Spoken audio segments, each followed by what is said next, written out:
mahitungod sa ato ang mga rebuilding program karon, partikularmente sa eskwelahan.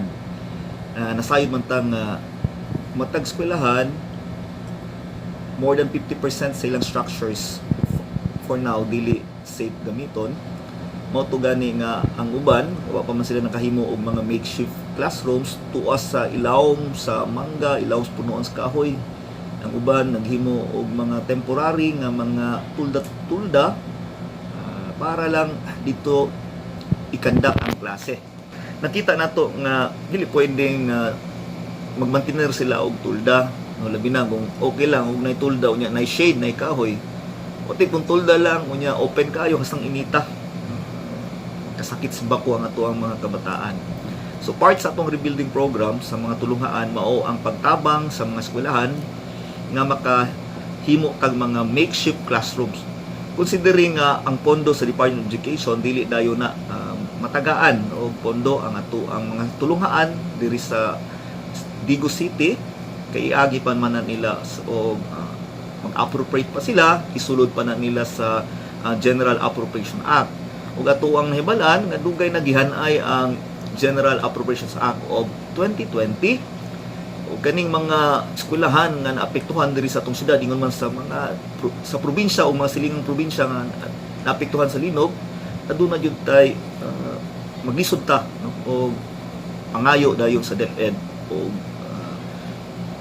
kwarta para makapatugot ang building.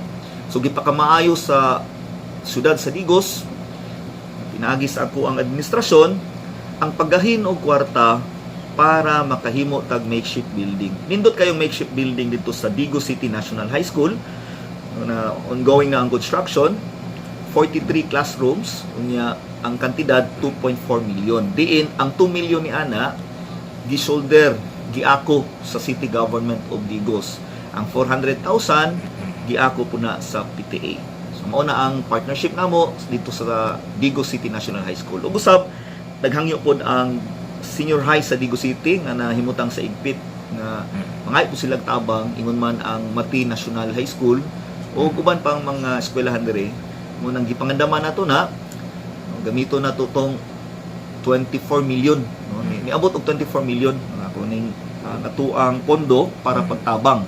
Kung dili lang na para sa paghimo og mga makeshift classrooms, apil na po diha ang paghatag og pinansyal nga ayuda sa mga balay nga partially damaged and apil na ang totally damaged ingon man og katong tabang nato sa mga nawadaan og trabaho. Mao na ang TLS kanang temporary learning shelter nga alternative nga gihimo nato sa na damage ng mga classroom nga dili nato magamit. No? Sa pagkahitabo sa tuang kalamidad for 3 times nagidaghan nga out of 184 ka classrooms 84 na lang ang magamit ini 100 classrooms totally dili gyud magamit no so moto ni come up ng alternative plan na meeting ang joint meeting with the school management team atong school governing council ug atong PTA so ni conduct ni General Assembly to make a temporary makeshift no para makita nga atong mga estudyante.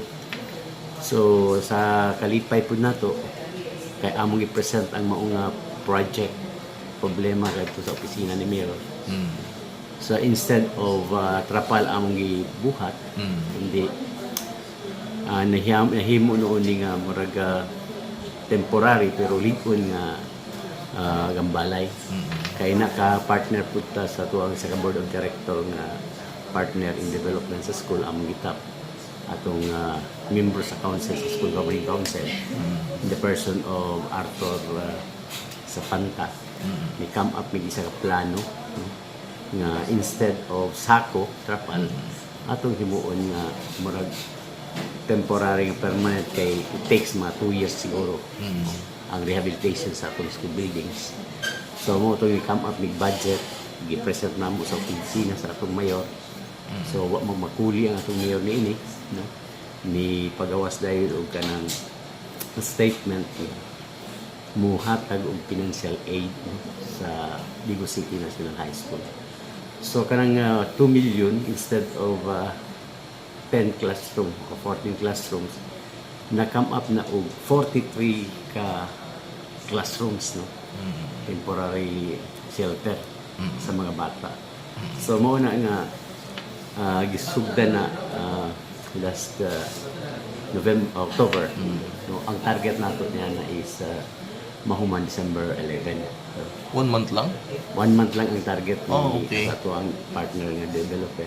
Okay. Kay ang ato ang schedule sa classroom, sa klase, natay ang mga special section, special programs, daily ilahang klase. Ang ato ang general section atong himo nga modular, no. So gi-schedule nato sa Lunes, Martes at Friday, lain-lain nga group section ang mosulod. Then with module nga assist sa ilahang learning. So pero kana tungod lang na temporary lang ang schedule. Tungod kay ma-turn over karong December 11 mahuman ato ang KLS, kanatong temporary learning shelter. Mubalik na ta sa regular kay ma-accommodate naman ang ato ang mga sections, no, mga klase. So mabalik na ta sa regular class nga shifting.